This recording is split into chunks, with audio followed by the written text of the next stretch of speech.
রবীন্দ্রনাথ। না আমি জানি ঠিক আছে। সারাদিন বাবার সাথে লায়লার সময়গুলো কিভাবে কাটে? লায়লার কি মন খারাপ থাকে নাকি অনেক আনন্দে থাকে? সম্প্রতি একটি টিভি চ্যানেলে উঠে আসে লায়লার বর্তমান জীবন কাহিনী। দর্শক, সবকিছুই জানতে হলে ভিডিওটি না টেনে সম্পূর্ণ দেখতে থাকুন। আমরা কি করি আম্মু? সারাদিন বসে বসে আমরা কি করি? আমরা বই পড়ি, পার্কে হাঁটতে যাই, আইসক্রিম শপে যাই আমরা। বাবা ইমরান শরীফ ও মেজমে লায়লা ইদানিং একটি টিভি চ্যানেলে ইন্টারভিউ দিয়ে থাকেন। দীর্ঘ সময় লায়লা সেখানে একটি বাংলা বই পড়ে দেখায়। পাশাপাশি লায়লা বলে, আমি যেহেতু বাংলাদেশি, সেখানে আমাকে বাংলা ভাষা জানতেই হবে। আমার বাবারও স্বপ্ন আমি যেন বাংলা ভাষায় ভালোভাবে কথা বলতে পারি। তাই আমি বাংলা শেখার জন্য দাদু ও বাবার কাছে সবসময় সাহায্য নিয়ে থাকি।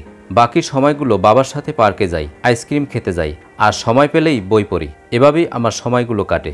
তবে বাবা আমাকে অনেক ভালোবাসে, তাই সবকিছু বলে বাবার সাথে অনেক ভালো আছি। দর্শক, কেমন লাগলো আজকের ভিডিওটি যদি ভালো লাগে তাহলে আমাদের চ্যানেলটি সাবস্ক্রাইব করে আমাদের পাশে থাকুন। ধন্যবাদ।